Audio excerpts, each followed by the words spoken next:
Good morning and welcome to the Center for Spiritual Living, Midtown Atlanta, on this August 11th. Such is the nature of life that all it asks and all it wants is the opportunity to appear. And you are that opportunity, and so am I, and so it is. Whoever you are, whatever path brought you here today, please know that you are welcome and celebrated. We know who you are. You are an individual expression of the divine life, which we all live. We are life's opportunity to be someone unique and wonderful. Whatever your ethnic background, religious affiliation, however you know yourself or describe yourself, you are welcome to be part of this community in whatever way serves you. We are a strong, globally open, globally connected community centered on the clarity of principle through teaching, service, and practice. We create a safe and respectful environment that supports healthy spiritual growth. And for some more on what we believe, I'll give you our declaration of principles, and this is what they are. We got a little bit.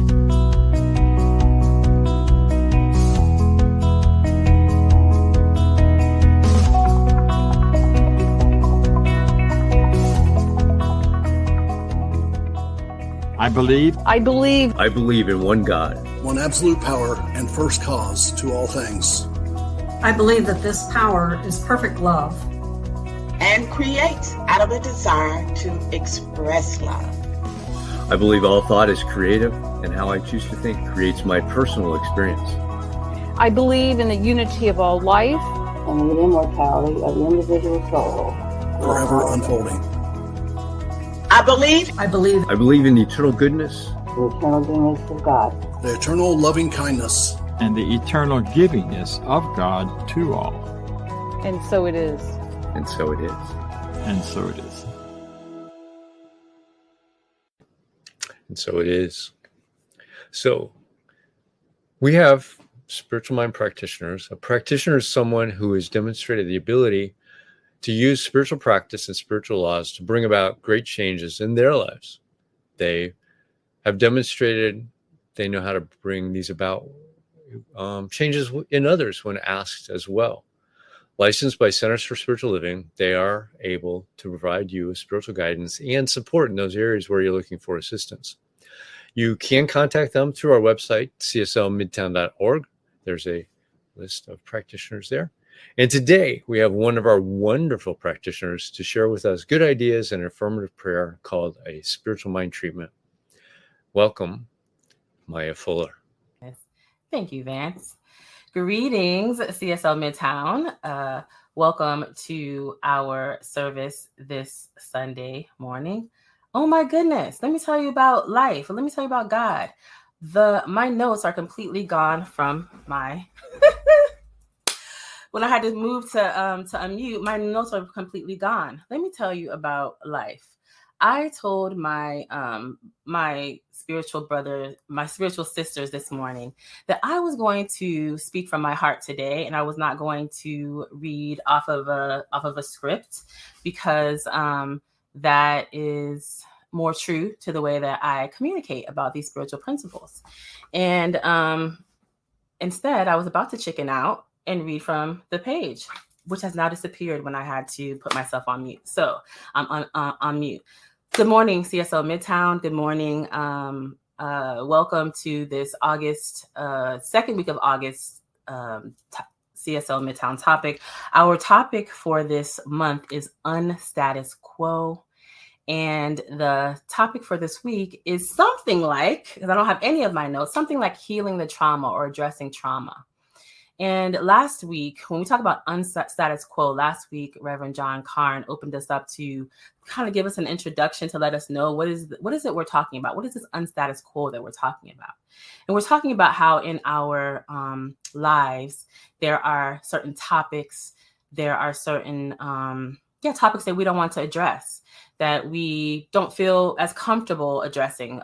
Judy mentioned in her talk last week about how our practitioner of last week. She mentioned how we come to the center and we're used to things being a certain way. We dress a certain way. We talk about certain topics. We have a certain order of service, and we stay within our status quo of safe conversations, right? We don't delve into topics about sexism or racism or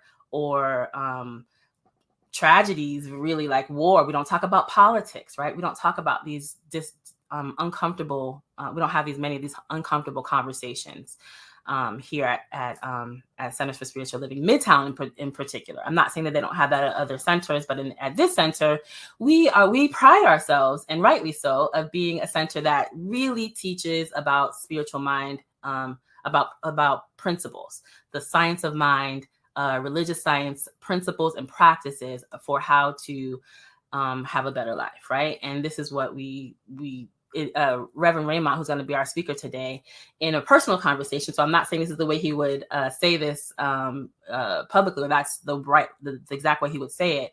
But he said that we have kind of like an old new thought and a new thought. And an older traditional new thought is really talking about personal empowerment. And it's good. This is a traditional new thought, and it's great. Personal empowerment and how we can think differently to change our lives and empower our lives, change our thinking, change our lives. And we will also know that we all, though, have these experiences in life that we don't necessarily like to talk about. Somebody might have a person with disabilities in our family that does not really talked about at the center. People have experienced horrible things in their lives, whether it be through people's deaths or through experiencing war or extreme poverty or things that were I'm calling them horrible, but that were hurtful to them, right? That caused them pain, right? We have all experienced things that has caused us some kind of pain, some kind of way to make us feel like we are out of the status quo, right? That we are on the margins or experiencing things on the margins that people don't really like to talk about too much, right? It kind of, can step on some toes or feel uncomfortable for people to talk about these uncomfortable things. Well, that's what this month is all about, talking about uncomfortable things. The whole month is about talking about the things that have been uncomfortable for us. And today we are blessed to have Reverend Raymont Anderson, who has been really good in starting to teach us what I've understood to be the new thought, ushering in the new era where we are continuing to expand a new thought. Like Ernest Holmes told us, to be open at the top. We're continuing to expand a new thought so that we are now not just looking at how I can change my thinking and change my life, but how can I also be there in community? We're opening up to more community-oriented discussions and ways of thinking that will have me be able to be present and listen to my brother, my sister, my friend, or the person who walks through the door, speak about, and today in particular, their trauma. That is the topic today, speaking about and uncovering and taking a look at our trauma.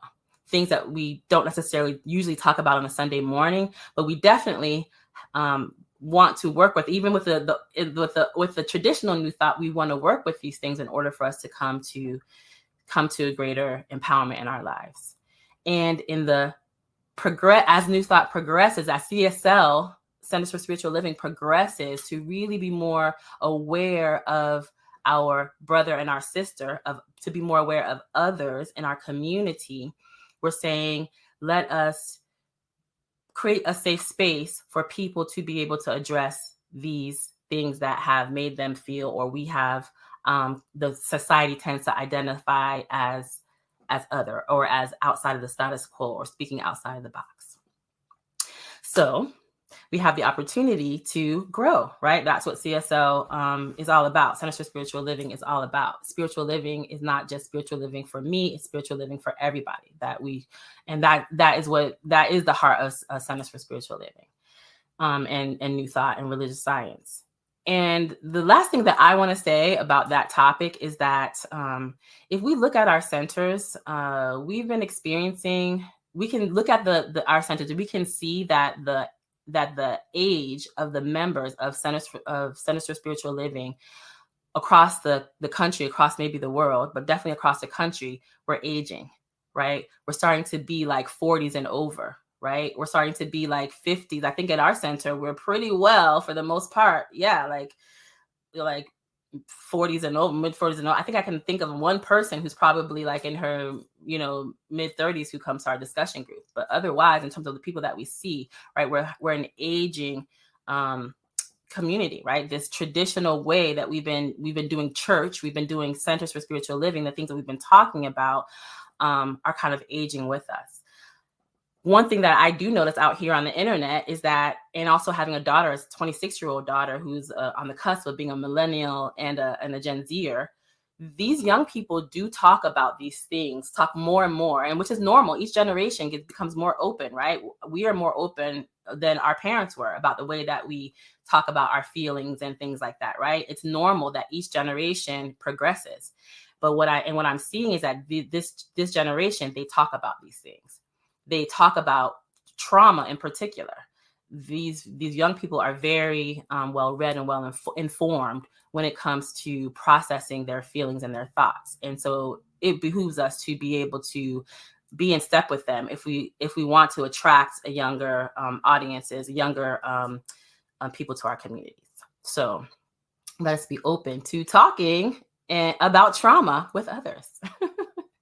Because we've all experienced them, and that's part of our oneness. So let us go into spiritual mind treatment to prepare our minds and our hearts to be open to talking about, thinking about uncomfortable topics.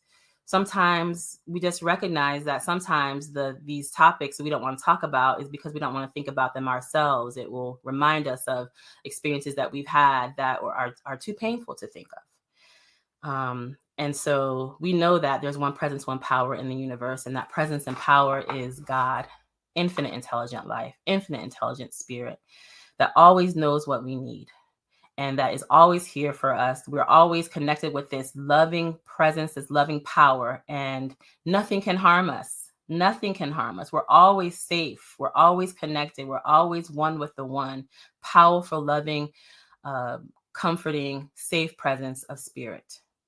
And so no conversation about someone's trauma can hurt us. We are all one, and no conversation about my own trauma can destroy me. I'm still here, and we are here to live wonderful, expansive lives. And very often we have to address the dark places, the dark things, to bring them into the light for us to experience our wholeness. So I know that that's what happens today at today's session, where Reverend Dr. Raymont Anderson teaches us about how to open our minds and our hearts to address the topic of trauma. We just give thanks that wonderful things unfold for each of us here, each of us who hears this message, and we let it be. And so it is. Amen. Welcome back. It's my pleasure to introduce our speaker this morning, Reverend Dr. Raymont Anderson. He's an ordained Centers for Spiritual Living minister, and he serves as the founding minister and spiritual director of this Center for Spiritually Integrated Arts, which is a Centers for Spiritual Living teaching center. He brings his years of being a professional educator, visual artist, visual art performer, ASL interpreter, author, lover of comics, films, and all areas of his life and his ministry. He's frequently a sought-after guest at various churches, centers, and events. For him, ministry extends beyond the church center. He facilitates workshops related to radical self-care, living with purpose, LGBTQ empowerment, exploring, expressing creativity, and much more. He's both the co-lead for his local Moms Demand Action and the chapter's interfaith lead and participant in the Survivor Fellowship. When he's not teaching, speaking, writing, creating, performing, he loves spending time with his family, which includes harassing his amazing grandchildren. All right. here we have this morning, Reverend Dr. Raymont Anderson. Namaste and greetings. Thank you so very much, Vance. Thank you, Maya. Thank you, everyone who is present today. Good morning, CSL Midtown family. What is up? It is, as always, great being with you. And, can you tell I'm buttering you up? Because, today, Maya told you what we're talking about today. Today, we are discussing a rather uncomfortable topic, a topic that many people, many times, in many ways, would refer to it as non-spiritual. And yet, how could it not be if God is all there is, the infinite I am is all there is, spirit is all there is, the universe is all there is, then how could it not also be within the scope of spirituality? So, yes, we are talking about trauma today, but we are not going to talk about it in the way that you might be thinking. So let me begin with a brief story. Many years ago, when I lived in Prince George's County in Maryland, a friend of mine who was a sheriff at the time shared something with me, a bit of information about a not too far nearby neighborhood hospital, where she said that there are times when people are shot in D.C., in Washington, D.C., and the paramedics will drive them across the state lines, county lines, drive them from there 45 minutes to this particular hospital, even though there are other hospitals closer by. Same thing for various places in Maryland. They will drive an extra amount of time where one would think, well, wait a minute, if you are driving further, then are you not reducing the amount of possible? And so I said, why are they doing that? Because this one particular hospital specializes in gunshot trauma, which means the fact that these people are masters of handling this particular type of trauma, even though the drive to get there is longer, once they are in these people's capable hands, their chances of survival quadruple. Okay, pause and put that in your mind. Also, let me share that there was a time where, let me stop telling you an untruth. There's a time now where I and my sister Tracy, where we will drive an hour to get to a particular restaurant, particular Chinese restaurant, even though there's a Chinese restaurant 20 minutes away. Why an hour? Well, think about it. Because it's the same thing. With both of these examples, the idea is we are going where we are being served. We are going where we are receiving that which we desire, be it health and well-being or delicious food. Whatever it is, we are willing to go there for it. So let us ask the same thing. Our centers, our churches, our communities, what are we offering? Are we offering people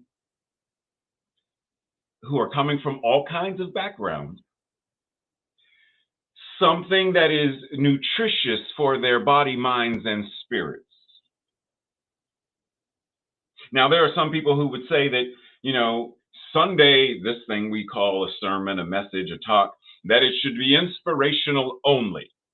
Well, personally, as someone from my firsthand experience who has attended various events and services, etc., that completely changed the trajectory of my life, I know the importance of offering more than just inspiration. Because inspiration by itself, while good, is only going to represent, resonate, connect, align with someone who is at that phone number. Get what I'm saying? If someone who is in the throes of trauma and desperation, I just became unhoused. I can be inspired, but if the words of inspiration aren't addressing my trauma as someone who is unhoused, as someone who just found out my mother has 6 months to live, as someone who just received the cancer diagnosis, as someone who, then the inspiration is about as useful as giving a photograph of a sandwich to a person who is starving. This thing called trauma is a very uncomfortable topic for a variety of reasons. But if we are really going to benefit a world that works for all, then we have an option. If someone's nose is bleeding, option 1, give them a handkerchief. Option number 2, stop their nose from bleeding. Which option would you prefer? The average person would rather actually have the trauma be addressed rather than simply bypassing or metaphysically malpracticing their experience, their symptoms. So we have the opportunity to feed people from a huge banquet-style menu, or we can simply hand out a series of hors d'oeuvres, appetizers, and items from the 99-cent dollar menu. It's a choice. Neither of these are wrong or bad, but what we're saying is, because the dollar menu stuff is going to satisfy someone's hunger in the moment. But if we know that more is available, we know that true life-affirming power is available, would we not give them that rather than simply some onion rings? It has been said, give a person a fish and they eat for a day. Teach them to fish and they eat for a lifetime. To which I always add, well, give them a fish while teaching them to fish. Because if they are nourished, they are going to learn throughout the process far easier. So it need not be either or. We need not address trauma from either or. It can be both and. We can be spiritual beings who understand infinite oneness, that God is all there is, that we are connected, that we can never be separated, while also understanding that a friend, a family member, or ourselves feel depression, grief, fear, anxiety, and more. So in this idea of discussing trauma, it benefits us to do so from the awareness that no matter what is going on in our individual lives, our collective communities, or in the world, the truth of our being, even in the midst of what's going on, the truth of our being is wholeness, perfection, and completeness. And it's precisely because of that truth that we are able to move through the process of healing, evolving, shifting, changing, transforming. Because if there was no such thing as physical health, then there would be no possibility for the surgeons to address a bullet wound. If there was no such thing as health and well-being, there would be no thing for the nurses to do to help my blood pressure be lowered. Because there is no such thing as healthy blood pressure. But because there is wholeness, perfection, and completeness, even in the midst of the trauma, we can know the truth while working through the process. Breathe. So how are we as practitioners, whether we are licensed or not, how are we invited to address trauma and move into healing it, whether it is our own or someone else's? If we are to truly support every individual's right and opportunity to a grand rising, to know the truth about themselves, to be set free by the truth of themselves, then this topic, which is often taboo, trauma, we have to move through that and get to a space of there is no such thing as a taboo topic in spiritual communities. Now, one of the things Maya said about the idea of old new thought and then new thought. Traditionally, we have taught things, practiced things such as the law of attraction, and we have taught things where we've implied that what you speak about, you bring about, that Being against something means you're attracting more of it because energy flows where attention goes.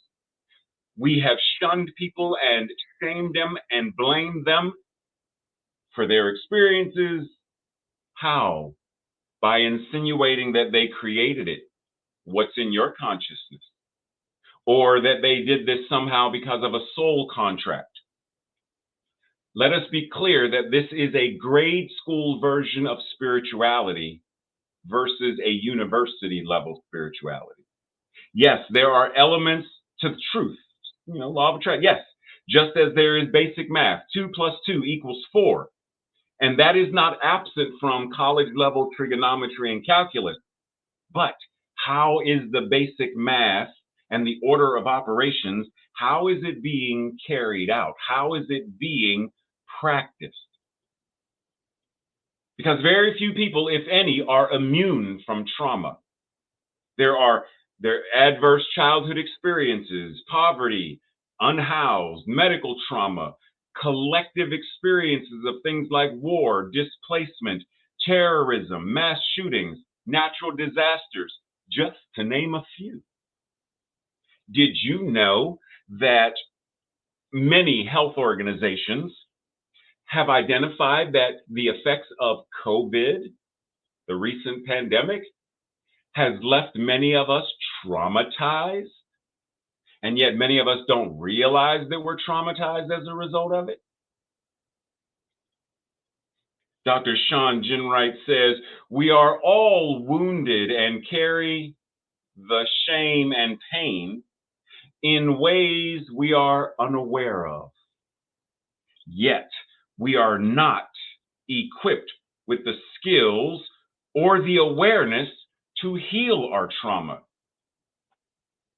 And yet, within Science of Mind 4.0, we are equipped. Because that's what I refer to this as. What I practice, Science of Mind and Spirit 4.0. And Science of Mind and Spirit 4.0 provides a strong, relevant, and effective foundation of principles and practices to support and facilitate our healing.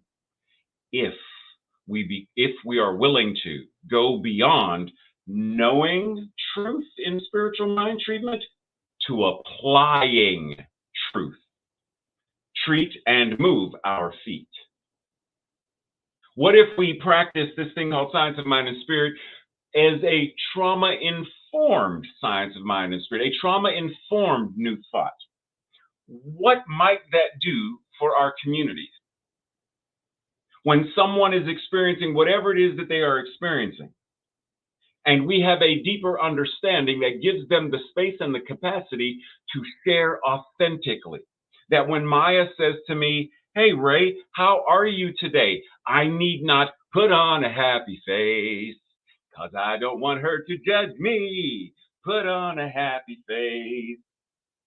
Well, I'm being inauthentic. I'm not in integrity if I have to lie because I'm afraid that Maya is then going to turn around and say, well, maybe you shouldn't talk about that. Maybe you should tell a different story. But what happened to me is what happened to me. Yes, but if you... And so I don't come back to the community because I feel shame.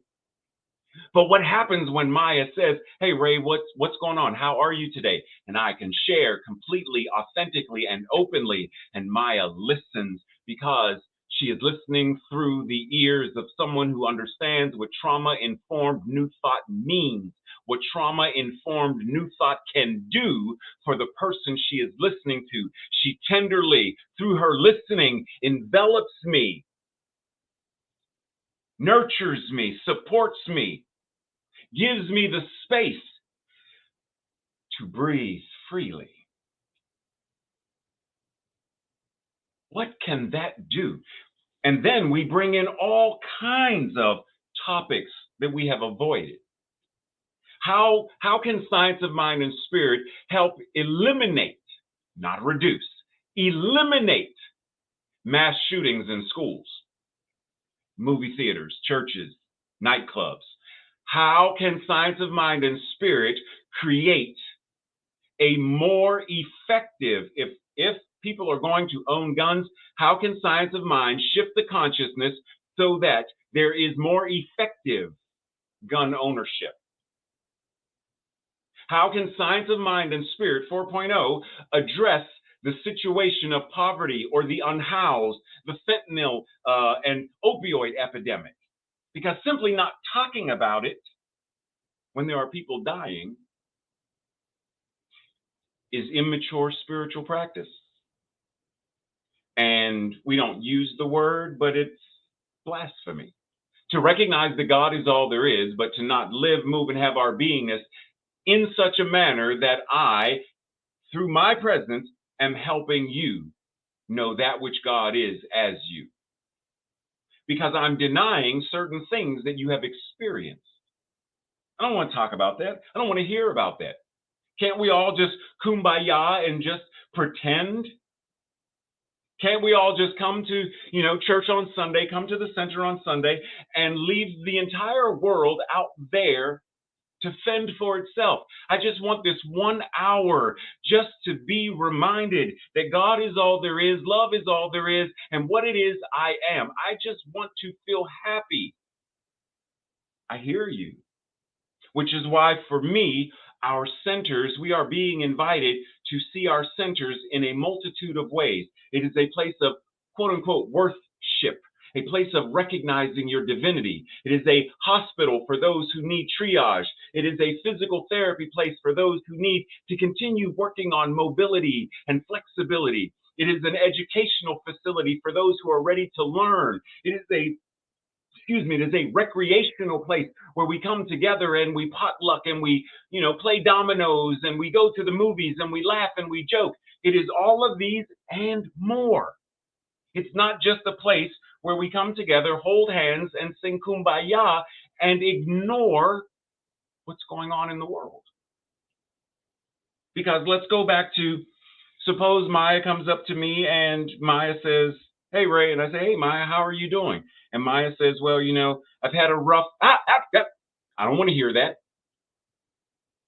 You ask me how I'm doing. Yeah, but I don't want to hear that.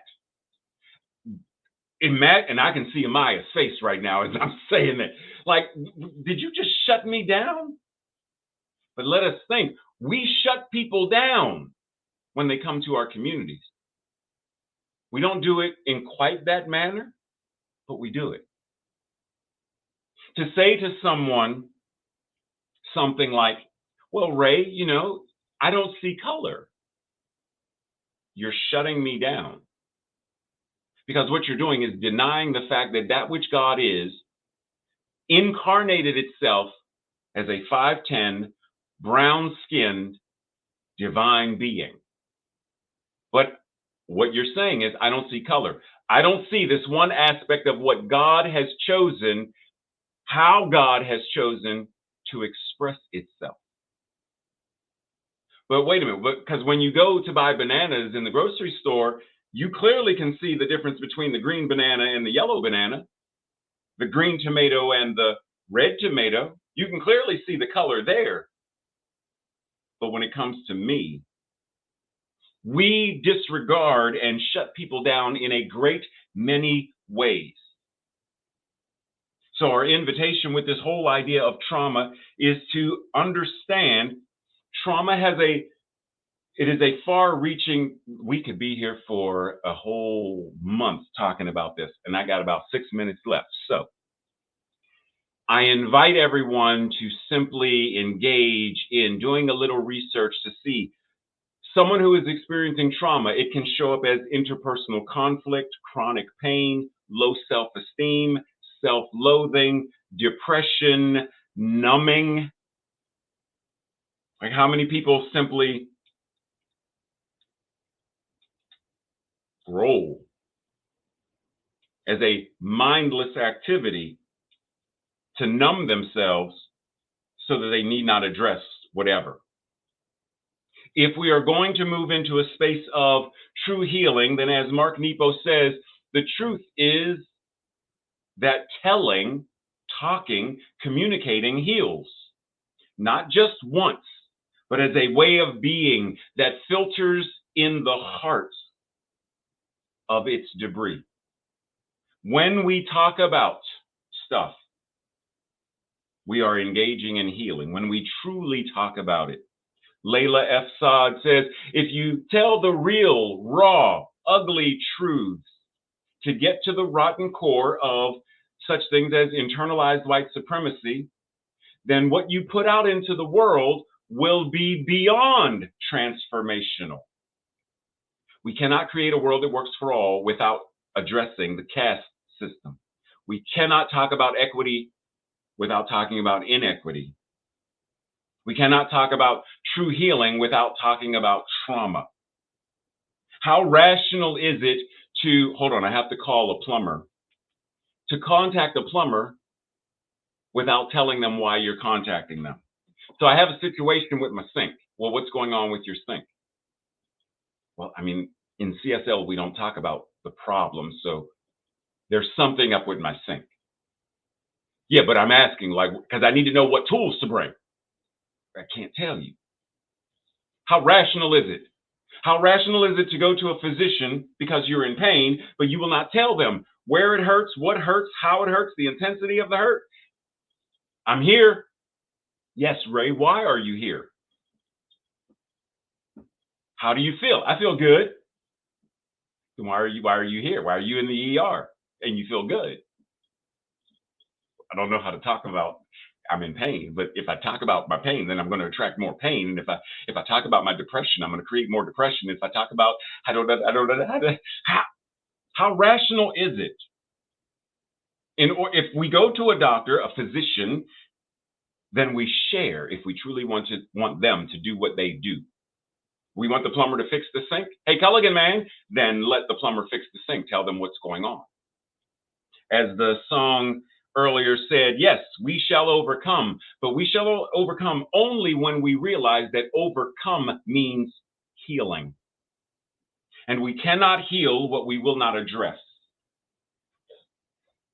So as a quick example, within New Thought, we are a hugging people, and we generally just run up and hug folks without recognizing that for some folks who have been traumatized in a variety of ways, they don't want to be hugged. And in ignoring that of them, we're ignoring them and their needs, which increases the likelihood that they are not going to return. So we want thriving communities. We want the beloved community. We want a world that works for all. Well, then we have to change. We have to be willing, as Mark Singer says, we have to be willing to be open, because when you open, you bring more energy into the system, and the system can heal. Energy can heal, which is why love can heal. We are no longer talking about a micro.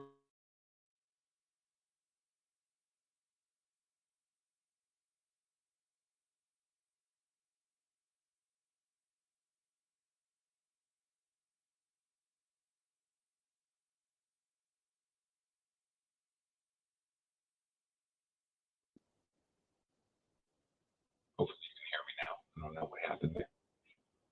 If we want, as I said, I will repeat, if we want to truly heal, then we have to be willing to address whatever is going on. If we want our communities to thrive, we want the beloved community, we want all of that, then we have to be willing to move into a new space of prophetic vision, liberation theology, where nothing is off the table. Dr. Holmes said, in this science of mind and spirit, we believe that everyone's life is a drama which takes place on three planes: the physical, the mental, and the spiritual. We should have no objections to any form of healing. For anything that helps to overcome, heal, suffering is good. Whether it is a pill or a prayer, we believe in any method which produces results. For each has its place in the whole. Each has its place in the whole. So our invitation is, look at the thing, call a thing, whatever it is, see it, understand it, and then move through the process of healing it. Not as a microwave theology where you put it in 30 seconds and it's done, but as an ongoing practice. Because this thing, science of mind and spirit, is an ongoing practice. Creating a world that works for all is an ongoing practice. And so we breathe, and then we practice. And so it is. Thank you, Reverend Dr. Raymont. What an amazing talk this morning. And so that's why we're here every week, to share this concept, these ideas, this expanded consciousness with each one of us to grow and to be and to share and to know a greater expansiveness of what is possible in our lives. So with that, I'd like to move into our affirmation of prosperity, where you can go online at cslmidtown.org/donate or scan the QR code on your screen and say with me now our affirmation of prosperity. I live in a universe of abundance. As I freely and joyfully give, I join in the divine flow, and all that I share with life returns to me multiplied abundantly. And so it is. And so thank you for your contributions. We welcome them, and we are working on what we can do to expand that a little bit. We got some updates coming. We had a board meeting this last week, and we talked about that. We are sustaining with this model we've got, but to attract a new minister, we're going to have a lot more contributions to do that. And so the attraction of the consciousness for that, we are working on. We're working on getting our co-creation process going, which is the next step in figuring out what that looks like for a minister. We're planning probably sometime in October for that. So stay tuned. Keep your ears open and your eyes for the newsletter and letters for that, so that you know when that's coming up to participate, because we want everybody to participate in the beginning. And then there's a select group of us that will continue on to refine that, what that means. So with that, thank you, Maya. Thank you, Raymont. We've got, and if you want, we're going to join over on Zoom. So you can go to the cslmidtown.org website, scroll down to the bottom, click on the Zoom link, the little code, get in the room and have our discussion with Raymont. So for now, say our affirmation of life. I leave this place now knowing something better than I knew before. I go forth into the world with a heart full of love and a mind full of good sense. I look at the world in a greater way, knowing that I have within me everything I need to create the life I desire. I give thanks for this understanding, and I am grateful for the spirit of life that lives through me. And so it is. Have a great week.